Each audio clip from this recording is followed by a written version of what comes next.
case you haven't noticed, we got a lot of people here. Let me begin by thanking the panelists who opened up this program and all the work that they have been doing for many years on climate change. Let me thank Representative Jeff Kurtz for being here and for the work he has done. Let me thank one of the great writers in America and a dear and longtime friend of mine, Naomi Klein, for being here. And let me thank one of the great political leaders in the state of Iowa, Stacey Walker, for his remarks.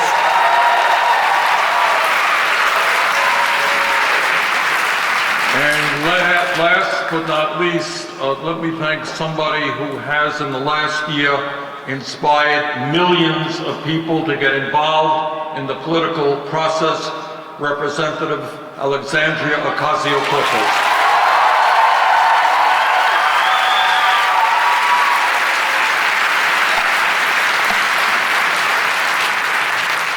Stacey Walker, in his remarks, mentioned something that is true, that earlier this afternoon I mentioned to him and some other folks that 4 years ago when I was running around Iowa and New Hampshire and going all over this country, I talked about climate change. And people nodded their heads and they said, yeah, it's a serious problem. I was on a national debate and the moderator said, what do you think is the great national security crisis facing this country? And I said, climate change.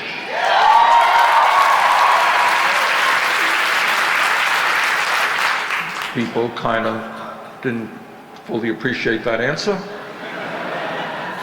But the point is that over the last 4 years, as I go around the country today, people do understand the reality of climate change and the danger climate change poses and the need for unprecedented, bold action to address this crisis.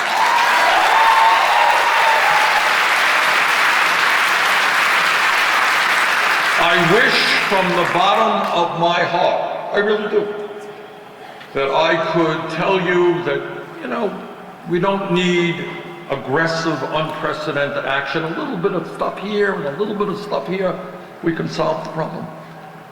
But if I told you that, I would be lying to you, and I would be betraying my kids, my 7 grandchildren, and future generations. Brothers and sisters, we have a major global crisis in front of us, and we are going to need unprecedented action in order to address it.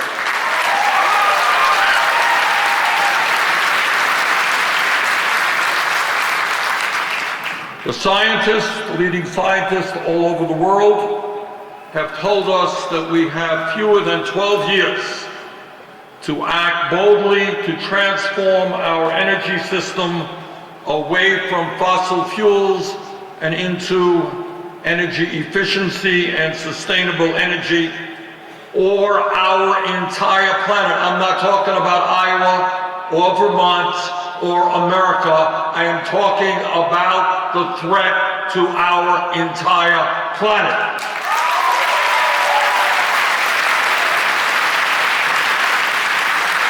And from a moral perspective, we cannot turn our backs on future generations.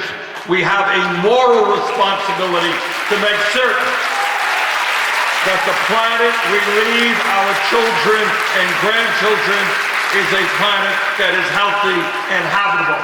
That is not a choice. That is what we have got to do.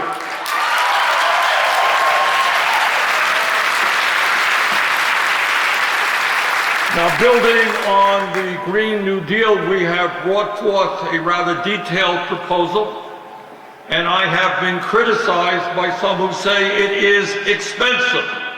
Well, they're right, it is. It's $16 trillion over a 10-year period. That's a lot of money. but I want you to tell me what the alternative is in terms of saving the planet.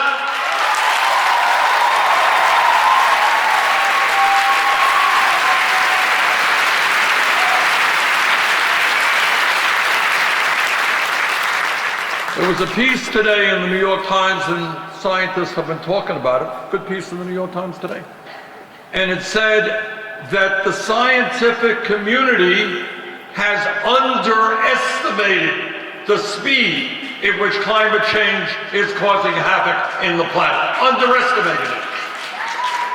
So we got a choice out there. Here's the choice. We can listen to people like Trump and the fossil fuel industry who deny the reality of climate change. And as all of you know, I disagree with Trump on everything. That's an understatement. But on this one, he is threatening the well-being not only of our country, but the entire world. So obviously, unlike Trump, we listen to science. That's one. And then there are other people out there who say, well, Bernie, you know, climate change is real, no question about it. But we have to be realistic. You know, we can't spend this much, we can't do that, it's too disruptive. Well, I think when the future of the planet is at stake, we have got to be bold and aggressive. We have got to tell the fossil fuel industry that their short-term profits are not more important than the future of our planet.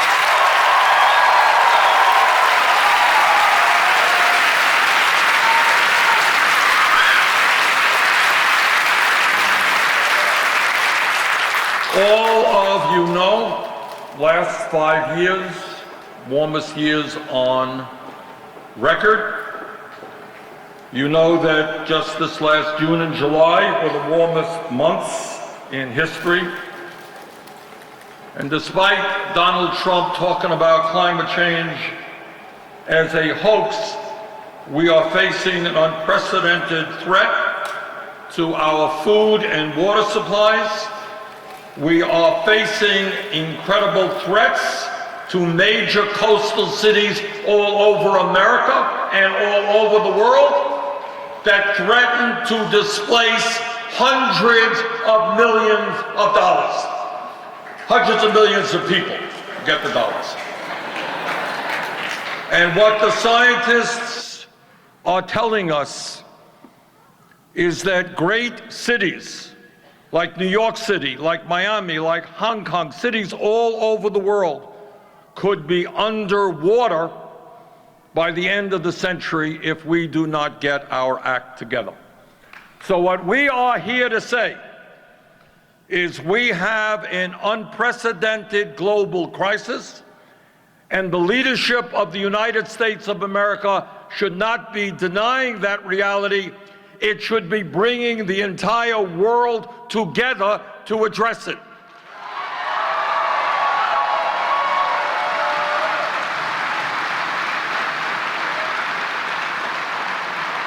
Now, I have a dream. Now, maybe this dream is unrealistic, maybe, but I think it is an imperative, and that is right now, as a planet, countries around the world are spending some $1.8 trillion on weapons of destruction designed to kill each other.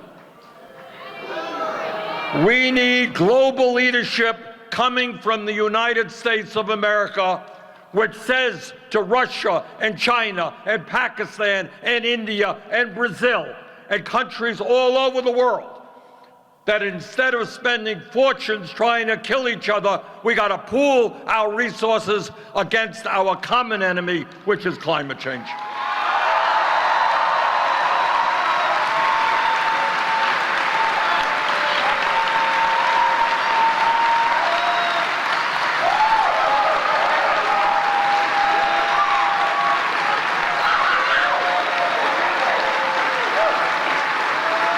And when I look at the young people here, in the Sunrise Movement. And when I look at young people all over the world, this may be the moment when young people look their parents in the eye and say, now is the time to save the planet.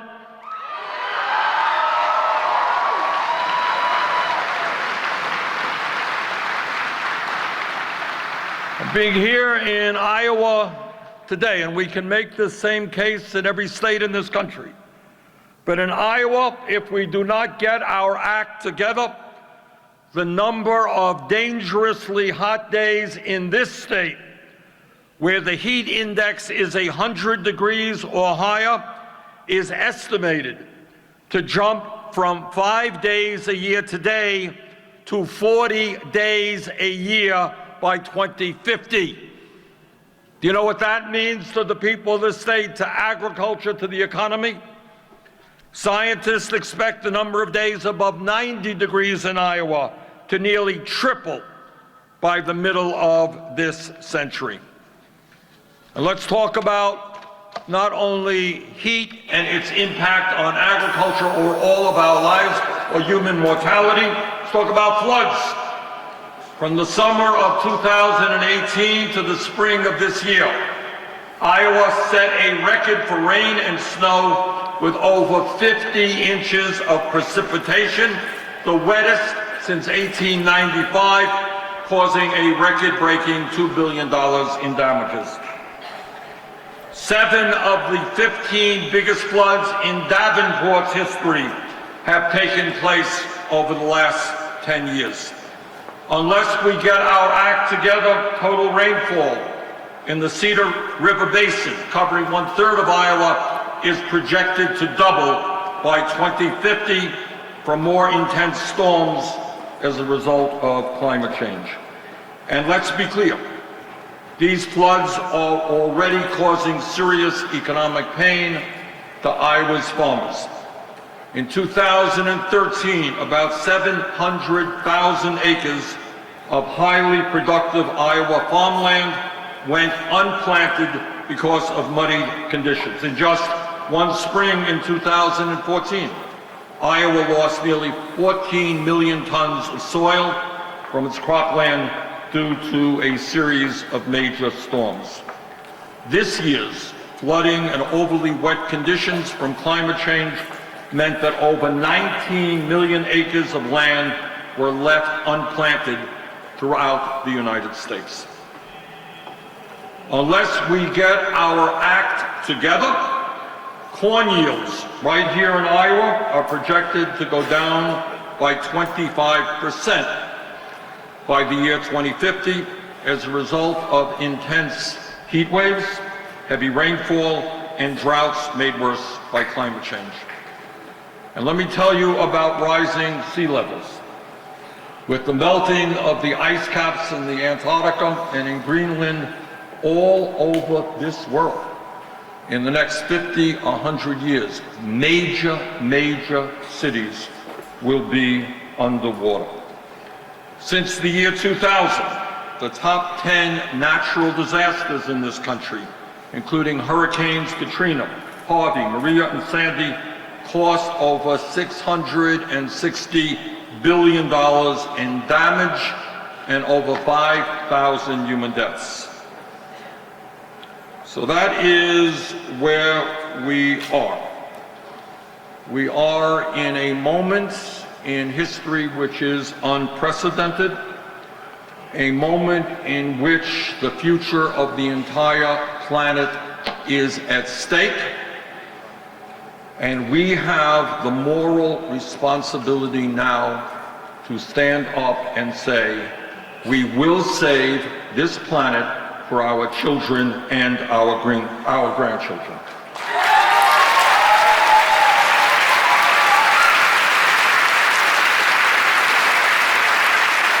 And let me tell you what that means. Under a Bernie Sanders administration, we are not going to continue to do as Trump does, and that is give hundreds of billions of dollars in tax breaks and subsidies to the fossil fuel industry. That is going to end.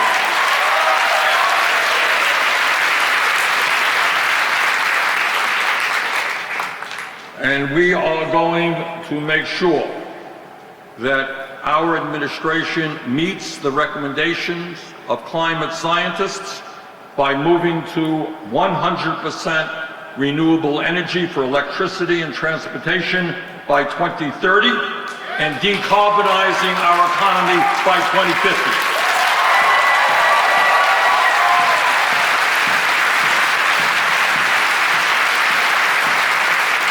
And when we do that, by the way, and this is what Alexandria was talking about and others, Naomi were talking about, is we're going to create up to 20 million good-paying jobs.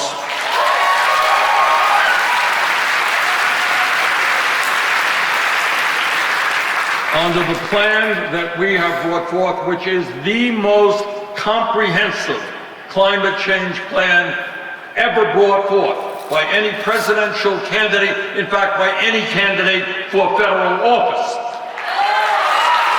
We will be making an historic $16.3 trillion investment in sustainable energies like wind and solar. We'll be investing in manufacturing, infrastructure, and research and development. And when we do that, these kinds of investments will be of enormous consequence to the economy of Iowa and the economies of every state in this country.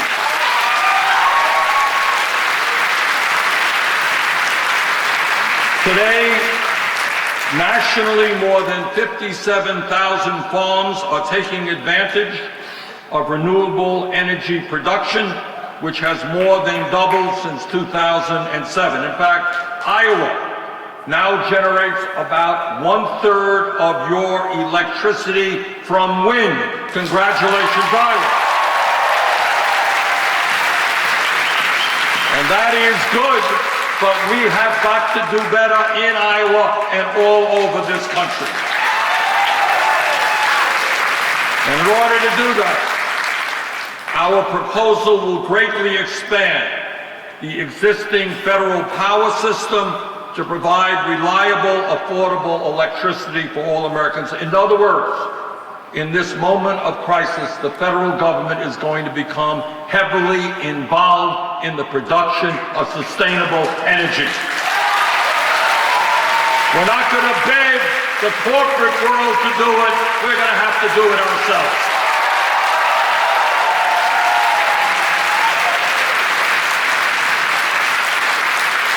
We will use our existing energy-producing agencies to expand wind, solar, energy storage, and geothermal power plants, and fully eliminate fossil fuel energy sources.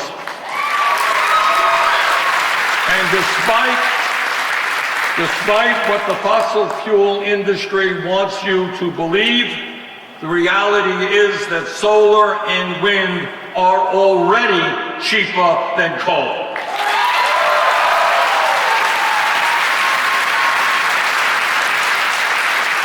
And I got to tell you that it is really an embarrassment as I go around the country to states like Arizona and Florida, states which have Puerto Rico, places which have enormous potential for solar, and to understand that the fossil fuel industry has fought tooth and nail to prevent these states and territories from moving to solar. Well, when we together are in office, that dynamic is going to change.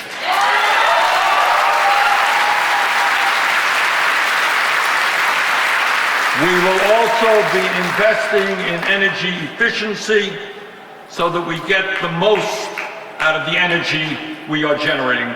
That is the low-hanging fruit. And when we make our buildings and our homes energy efficient, not only do we cut back on carbon emissions, we are going to save people substantial sums of money on their electric bills and their fuel bills.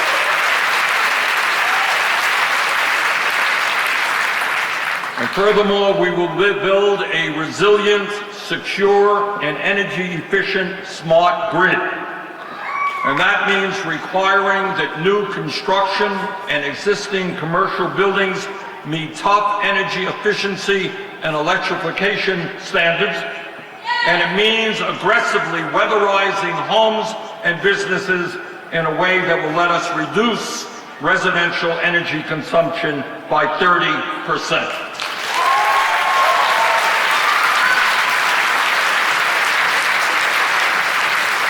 And we will create millions of jobs, rebuilding our roads, bridges, and water systems. You know, people of America deserve to know that when you turn on the water faucet in your home, that water is not toxic.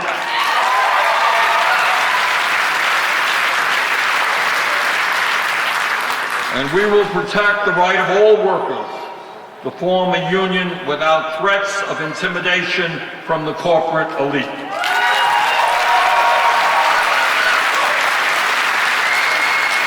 Now, I would not be telling you the truth if I were to tell you that all of this is easy. And to be political for a moment, which is kind of why I'm running for president, I guess, is look, what we are trying to do here in this campaign is not only defeat Trump, what we are trying to do is to transform this country. And what we understand and why the message of our campaign is us, not me, is we understand perhaps uniquely of all the presidential candidates that no president of the United States, not the most honest and well-intentioned, can do it alone. And what Alexandria was talking about, and what our campaign is about, is the need to build an unprecedented grassroots movement of working people, black and white and Latino, Native American, Asian American, gay, straight, immigrant, native born. And we need that movement because if anybody here thinks that taking on the greed and the corruption of the corporate elite is going to be easy, you're wrong. I'm a United States Senator, and I deal with these guys every single day. They have extraordinary power. We're fighting for a Medicare for all single-payer system. And right now, because the industry made $100 billion in profits last year, they have endless amounts of money to spend on TV ads right here in Iowa, lying about what Medicare for all will do.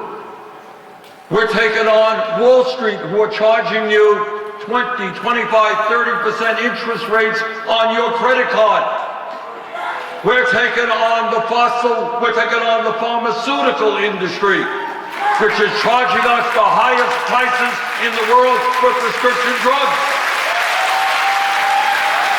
We're taking on the military-industrial complex.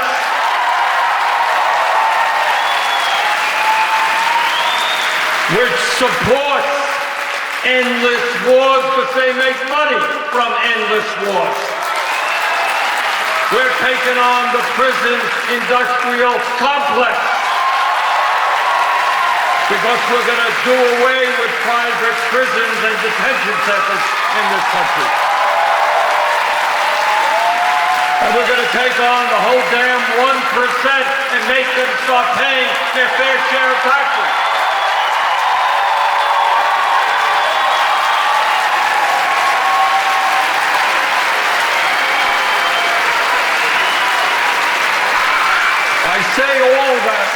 I say that to you because this is an unprecedented campaign. I'm not running just to be president. I'm not running just to beat the most dangerous president in history. I am running with your help to transform this country so that finally we have an economy, an energy system, a government that works for all of us, not just wealthy campaign contributors.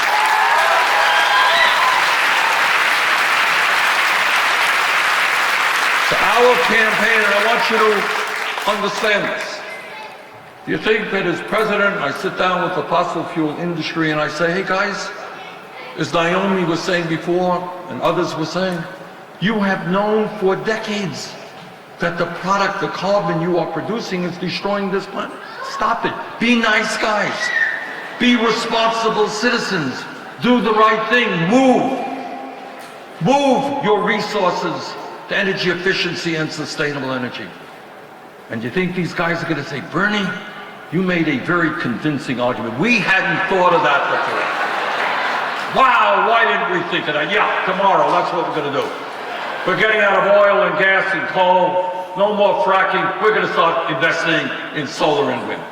It doesn't happen like that.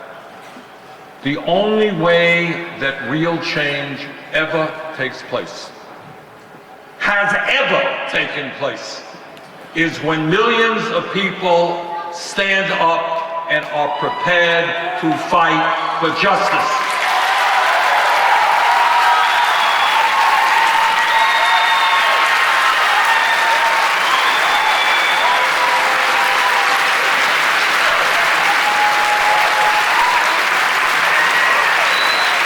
That is the history of the labor movement in America.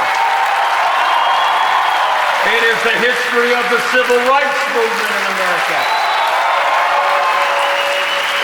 It is the history of the women's movement in America.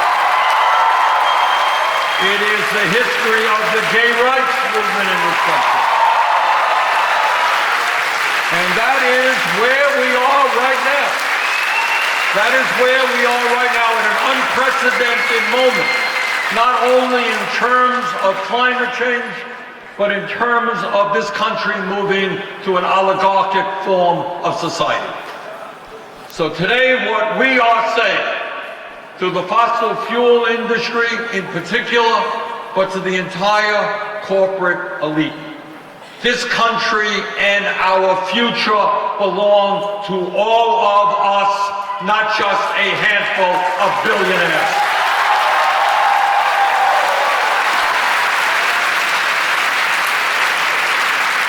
And the struggle that we are waging is not just for you or you or you. This is for our kids and future generations. This is a struggle we cannot afford to lose. Thank you very much.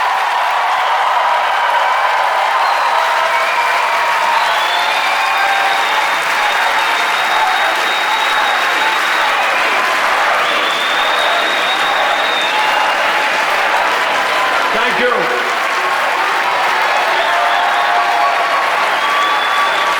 Thank you. And now let me bring back to the stage Congresswoman Alexandria Ocasio-Cortez. Alexandria.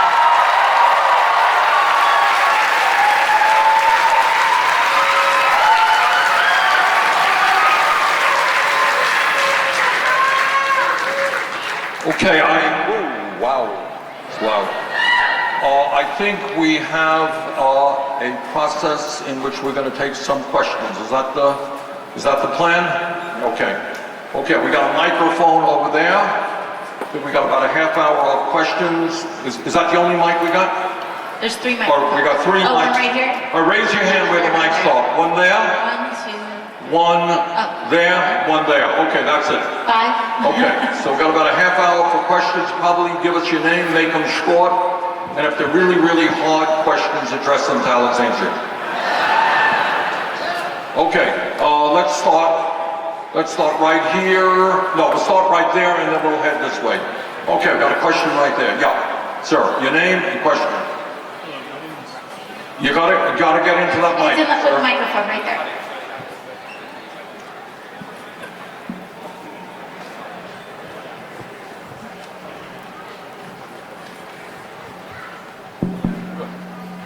Hey, it works now. Hi, my name's Will, and I have a question for either of you. Part of the nature of the Green New Deal involves removing or replacing certain industries, such as the healthcare industry. What would you say to workers who are currently entrenched in those who may not be able to transition to any of the new manufacturing or construction jobs you're trying to create? You're right. When you're talking about major transformation, there is no question that some people are going to be losing their jobs, while many others are going to be gaining new employment. For example, in terms of the Green New Deal, we estimate that we can create 20 million new good-paying jobs, which is a lot more than the jobs we're going to lose.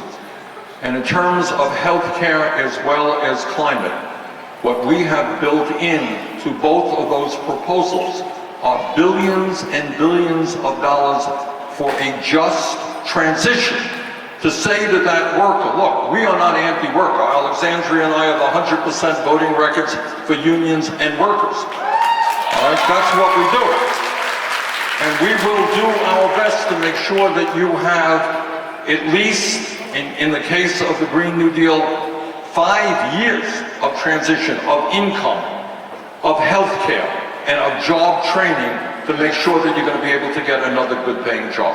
Absolutely. So that is an obligation that we have. Alexandria, you want to add? Yeah, and one thing that I'd also like to note as well is that this is not a plan that we're making for other industries. We've got workers from those industries at the table helping plan a just transition. In fact, one of my favorite examples of this is our brothers and sisters who are coal miners, particularly in regions like Appalachia.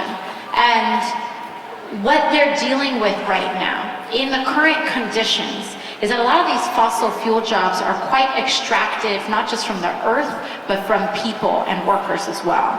And so right now, coal miners are being denied their pensions while coal barons are being bailed out by the federal government. And that has got to end. So part of a just transition is committing to courses of action like bailing out and fully funding coal miners' pensions so that we can get to that next level and make sure that their children, their grandchildren don't have to be exposed to jobs that imperil their lives and put them at higher risks of cancer and other diseases.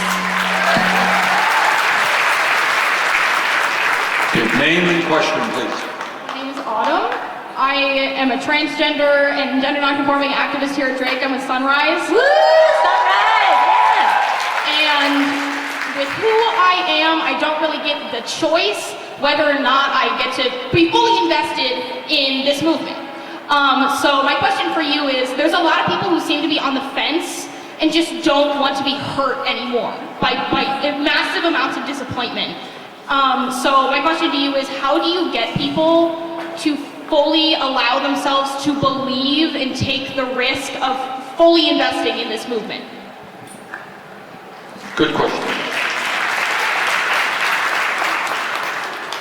Look, what the system does, essentially, to all of you, to me, it says you are powerless people.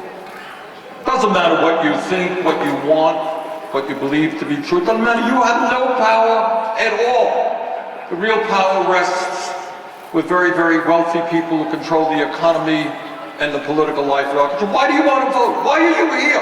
You're powerless. It doesn't matter.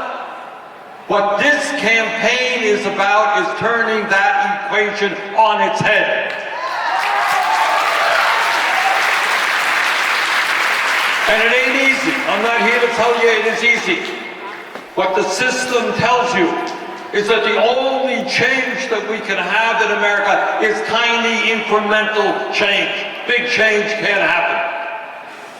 And what this campaign is about is saying that if we stand together and we do not allow Trump and his friends to divide us up based on the color of our skin or where we were born, or our sexual orientation, or our religion, if we stand together and have the courage to have a new vision for America, we can succeed. Now, I'm not telling you this is easy. It is not easy. But what we believe is not good enough to just defeat Trump. I think, Alexandria, you said Trump is a symptom of the problem. I agree.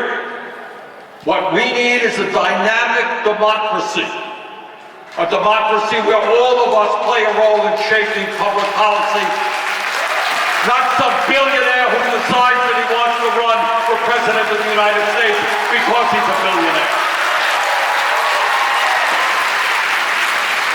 I'd also say, on an individual level, and this is something I talked about last night in Council Bluffs as well, is that last February, I was bartending downtown in Union Square in Manhattan.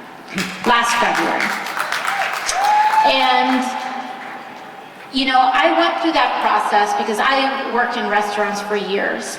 And I had a moment where I tuned out from this system. It just hurt too much. Because at the core, politics at its best is about love. It's about how much we love each other.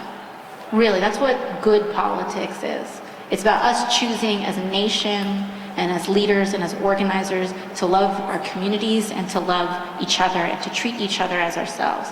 And so when you elect a politician and then they let you down, it feels like rejection. It feels like heartbreak. It feels like betrayal. And it feels like I never want to love again. That's what that feels like. And so I understand how that feels because I felt that way. But you know what happens when you say, I never want to love again? Your heart gets black and you turn angry and you get very anxious. And when I say that there was something that Trump kind of latched onto, it was that. And so but you know what, and I remember I would wake up in the morning and I'd feel very anxious and I'd say, no one in this system is fighting for me, what is the point? And you just wake up just carrying this weight, this emotional weight. You know when I stopped feeling that way? When I started doing something about it. That's when I stopped feeling that way. It didn't make a lot of sense. I didn't know what I was doing at the time. But when I started going to rallies for Black Lives Matter, I felt better about myself. Because I started standing up for my neighbors, centering my neighbors, putting them first. When we decided to just hop in our car, have no idea what we were doing, but a friend of mine was a harmony keeper at Standing Rock, and I said, hey, what do you need? Can I send you a blanket? Can I do a coat drive for you? She said, we need women to come to camp. What day are you getting here? And you know what, I had no idea what I was doing, and people told me I was crazy, and they said it was a bad idea. They said it's not your place. I got into like a 98 Subaru with some friends, and the cigarette lighter was broken, so we couldn't charge our phones on the way. And we drove there, and that anxiety lifted. Because even though I wasn't sure, as just a normal person, that showing up there alone, that one action would change everything, I do know that if enough people did that, it would be part of changing something much more fundamental in our society. And so to the person that says, I don't know if I want to trust anyone else and have my heart broken again, what I have to say to that is that no one politician is going to save this planet. It's not going to happen. The only way that anxiety goes away is if we all choose as an individual to show up every day. We got to show up. And that's how this whole thing changes. That's how we turn the ship around.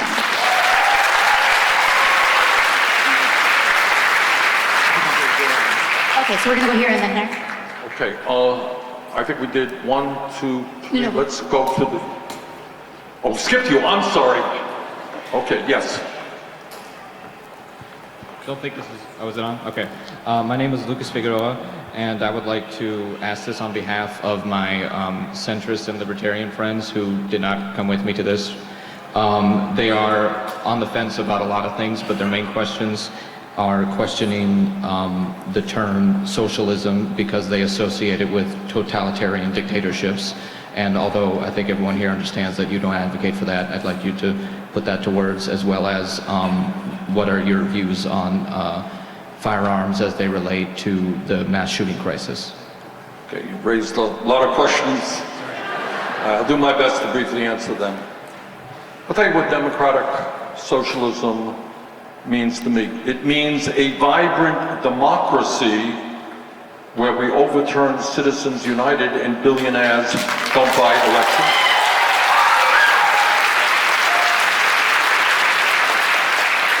It means understanding, as is the case already in many countries around the world, that economic rights are human rights.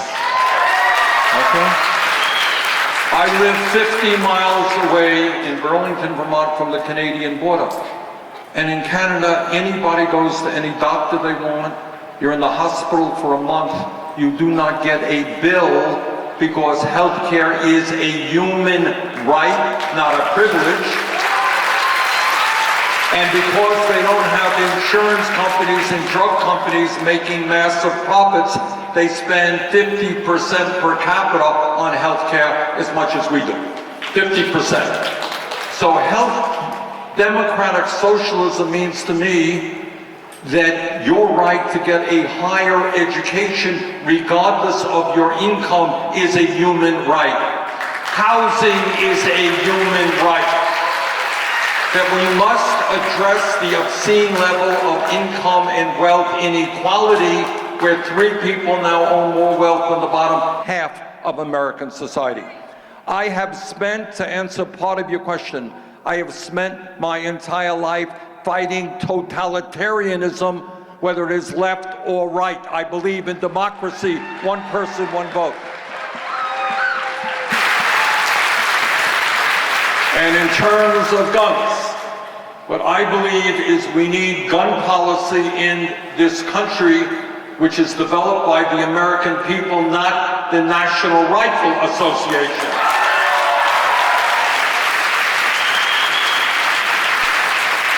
Alexandria, you want to add? I'd say one thing too is, first of all, if your friends are concerned with authoritarianism, they should be concerned with the occupant of the White House right now.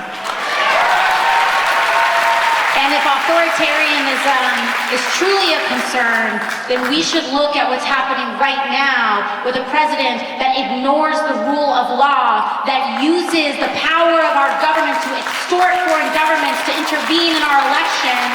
When we talk about caging innocent babies in our border, when we talk about stripping people's civil rights, ending democracy in America, that is what we should be concerned about when it comes to authoritarianism. That's what we should be concerned about. So for any American that is concerned about authoritarianism and the concentration of power and the abuse of power in America, just look at what's happening with denying people the right to vote in the South, in Georgia, in North Carolina, in South Carolina. So if you want to be worried about combating authoritarianism in America, vote Democrat in 2020.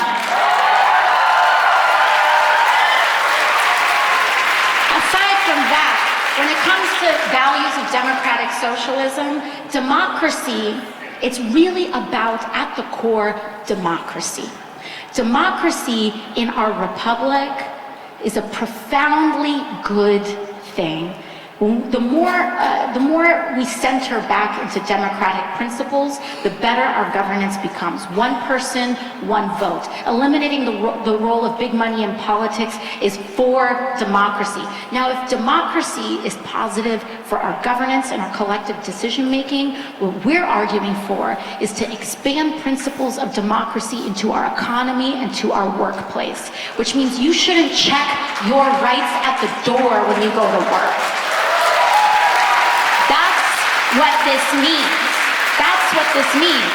So democracy, economic democracy, is the right to health care. Economic democracy is the right to unionize your workplace. Economic democracy is a living wage. And that is what we are fighting for.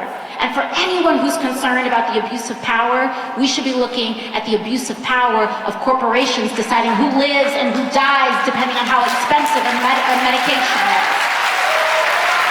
So when we fight for economic rights, what we're doing here today is fighting for an advanced society. Because we've got 2 choices. We're going to go forward or we're going to go backwards. But we cannot stay the same.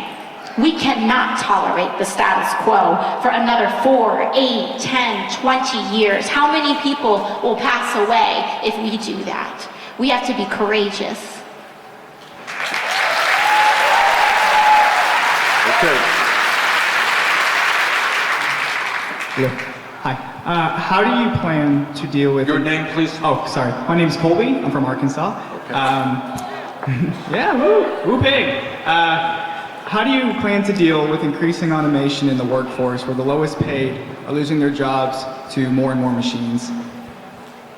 Well, that is an issue, I think. Everyone hear the question? Question about the impact of automation and robotics and artificial intelligence on our economy, and it is a huge issue. And I'll tell you how one way that we deal with it.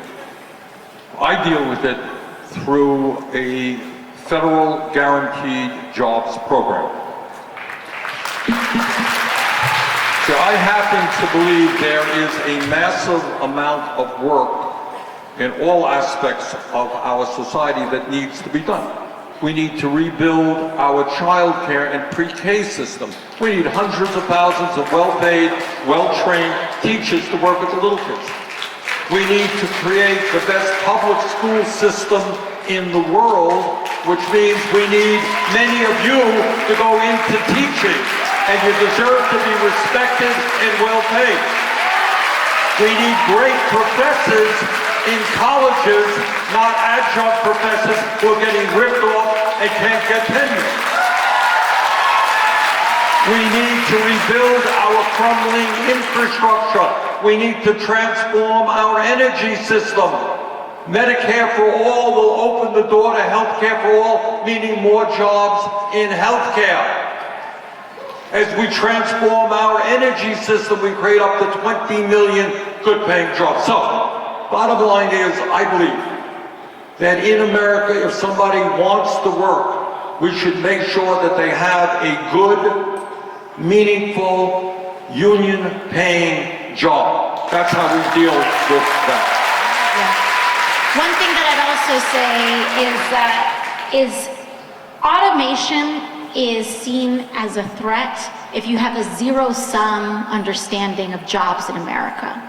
It's that there's only X amount of jobs, and if these are getting automated, then there's less jobs for all of us. But as the senator said, that's simply not true. It's that we need to rebuild our infrastructure, we need to save our planet, we need to take care of an aging generation so that people can age with dignity. We need to put America to work. We got a lot of work to do, a lot. And so what we just need to do is invest in our systems to expand them, to put this country to work in becoming a robust 21st century society again. And that's going to take a full economic mobilization. And that is an expansion and a rejection of the idea that there's only so much to go around. This is America. We don't believe in that. I don't believe in that here. I believe in an expanding pie and a nation that rests in principles of growth. And that's what this is about, growth. Okay, well, Alexandria and I are going to have to move down the road. We're going to rally tonight. But I want to take maybe briefly 1, 2, 3, 4 more questions, okay?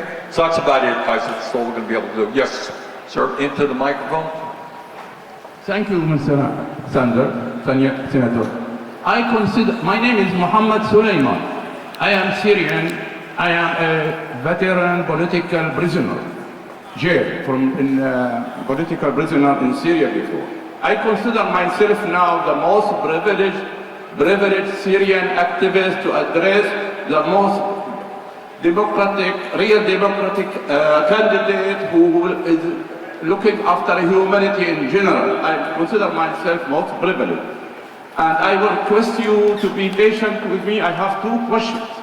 Okay, about Syria, about your statement, about democratic candidate statement, about Syria, about foreign policy. Can I ask you? Sure. You and Mr. Biden had already before confirmed that the United States is the strongest nation in the world. You did that and Mr. Biden did that. But Mr. Biden, when he was a vice president, he was commenting on the sand line of Mr. Obama that strong nations don't bluff. And you also described the dictator in Bashar al-Assad as on the top of the most vicious dictator in the world, and he has to go. Now, my question to you, according to Washington Post survey with the Democratic candidate, asking you, will you be ready to reopen diplomatic relations with the dictator? And you said you are open to it. According to them, I don't know. Maybe they misquoted you.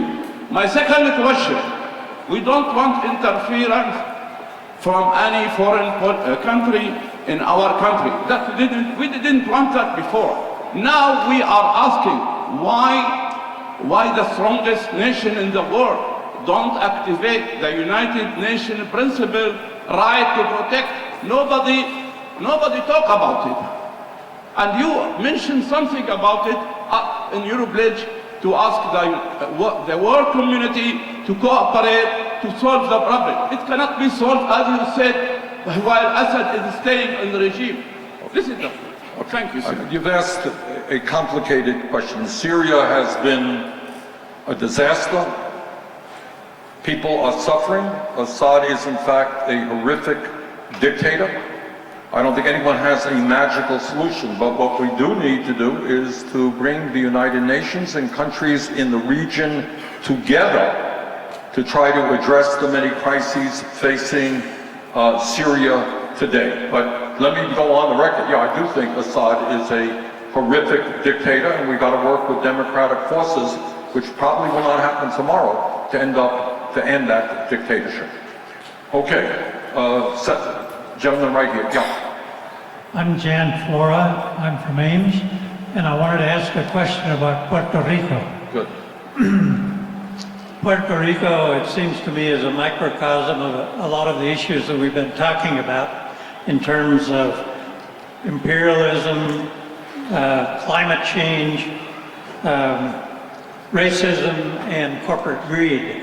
And I wanted to take advantage of Alexandria's presence here to see how being a Puerto Rican had shaped her and how the issues in Puerto Rico relate to the larger issues we're dealing with in this country. No, I appreciate that. Thank you for that question.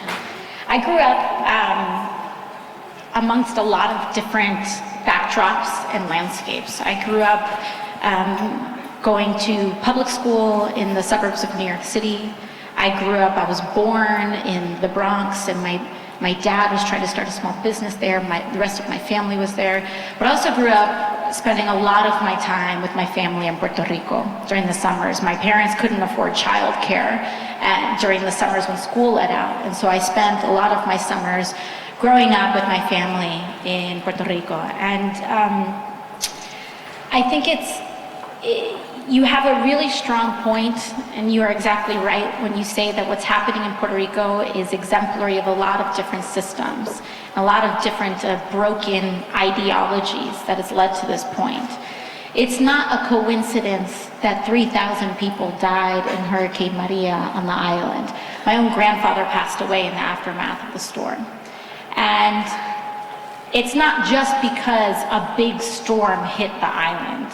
The vast majority of those deaths happened afterwards due to lack of infrastructure, crumbling, the nebulous relationship, legal relationship between the federal government and U.S. territories. The fact that thousands and thousands of Puerto Ricans have served in the United States military but don't get the right to vote for a president that will send them abroad. That's colonialism. That's what colonialism looks like.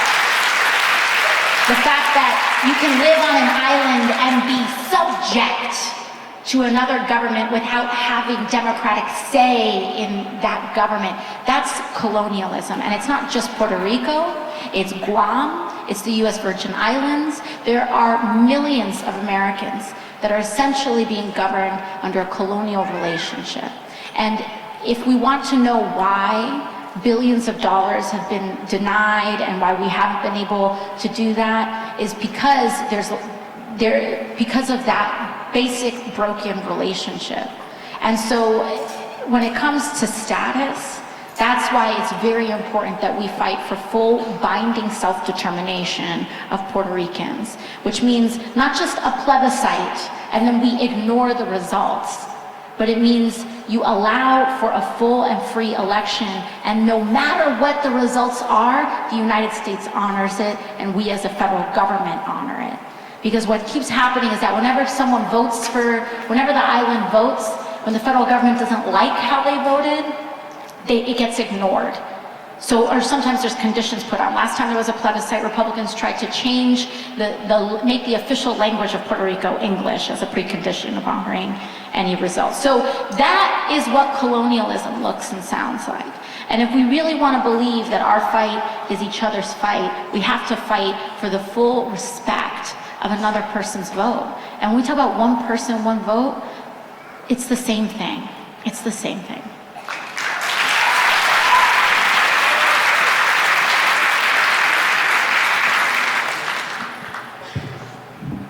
Yeah.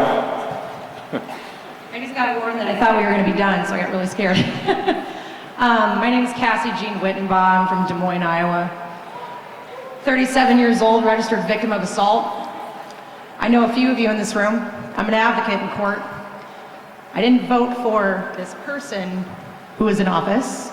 I find it incredibly interesting how we don't refer to him as his nomenclature president and we just say his name. He's not my president.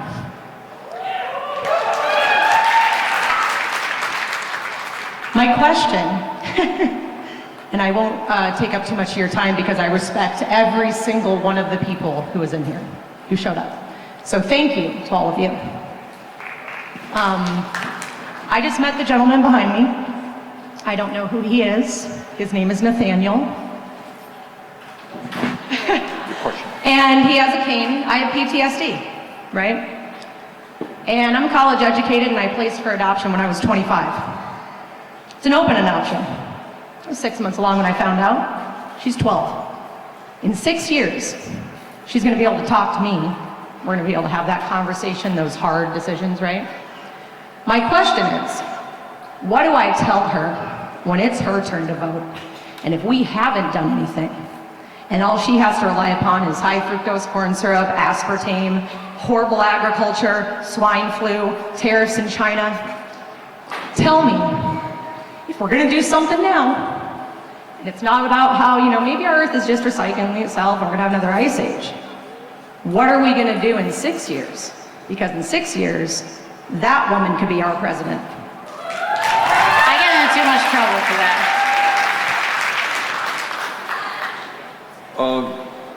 Well, I'll tell you what I think. And one of the nightmares that I have, if I can extrapolate a little bit from your question, is that as somebody who has 4 kids and 7 grandchildren, 20 years from now, if we don't deal with climate change, among other issues, I do not want those kids looking me in the eye and say, Grandpa, what did you do when the scientists told you what was going to happen? Why didn't you act? All right? So I want you to be able to tell your daughter and to tell everybody else that you listened to the scientists, that you acted on principles of justice, and that you did everything humanly possible to stand up to the ugliness and the greed and the corruption which currently exists. I want you to be able to say that to your daughter. Sandra? No, absolutely. It's a tough question. I know that when I was running in my primary, there were a lot of people who would ask me, before the primary happened, and it was a long shot, and we were looking like we were gonna lose. And people would come to me and they were like, so what happens if you don't win? And they would tell me that all the time. They'd ask me, like, what's your plan? And really, I didn't have one, because all I was focused on in that moment was doing what needed to be done today. And so I don't have an answer for you on what we tell our children if we failed, because all of my heart and all of my mind is focused on not letting that become a reality. are not letting that become a reality. And that's how we all need to operate. We cannot, there is no plan B, there is no planet B. We have to operate like, we have to wake up every morning, what do I have to give today? And sometimes you wake up in the morning and the thing that you have to give is to take care of yourself. Sometimes the thing you need to do is wake up and say, I'm gonna go to bed, I'm gonna sleep, I'm gonna take care of myself. But sometimes you wake up, you can say, I'm gonna knock on 5 doors today. I'm gonna text my cousin. I'm going to go to my community meeting. Because we have to wake up, and no matter what it is that we have to do in a day, we need to do it so that we don't think about what could have been. I do not want to think about what could have been. I want to look back and be proud of what we did. Okay. Very last question, ma'am. I guess so. Yep. Get close to that mic if you could, please. Is there a mic there? Okay, I'll listen to you. Okay, here you go. All right, there you go. Okay, hi. I've never been to Iowa. I'm from the East Coast. My name is Fanny Mandelberger. I'm a child of Holocaust survivor parents. So my question is, my mom's gonna be 96, she's pretty amazing, and she voted in the last election. And I'm trying to get the building, I'm an occupational therapist, so I see the suffering and the indignation. You talk about dignity as we age. You know, I'm 63 now, right? So I'm concerned about this for me and my patients. So I have 2 comments and questions. In my family, and I don't want to say their names, when I said I was coming here, to really hear about how we're going to do that Medicare, because on a daily basis on the ground, I see how Medicaid is not getting the same as Medicare. I just found out that my supervisor is part of the Westboro, if you don't know about that, extremist family, and as a Jewish / yeah, I'll try to be brief. Jewish, it's hard, New Yorker, you know. Jewish / gay, gender fluid person, difficult, but how to have compassion for someone that's different than you. So in my family, there's this question that I was coming here and saying, and I don't know how to say it without being disrespectful, do you know that these 2 candidates are anti-Semitic and self-hating Jew? And I don't, and that's not my reality, but these are people I love and respect, and they're bright. And I guess I know that supporting Israel or supporting, having equanimity in all worlds that we coexist is the answer. But how can I go back to them with education? You tell them that my father's family was wiped out by Hitler, that I am proud to be Jewish, and the last thing in the world that I am is an anti-Semite, obviously. But you can also tell them that support for Israel, and I believe 100% in Israel's right to exist in peace and security, that support for Israel does not mean you support Netanyahu and his racist government. And it also means that you can support Israel and support the Palestinian people. And that is what we are trying to do. All right? So I don't want to hear from people who think that I am an anti-Semite. That is disgusting and an insult. But to say that we believe that we can create peace in the region, and the United States can play an important role in bringing the Israelis and the Palestinians together to find solutions that work for both people, that is what we're trying to do. All right. I want to thank all of you for coming out. Alexandria and I got to hit the road, or else we're going to be late. That we had so many people coming out for a conference on climate change tells us that you understand the severity of the crisis. We got an enormous amount of work to do. Let's go forward together. Thank you all very much.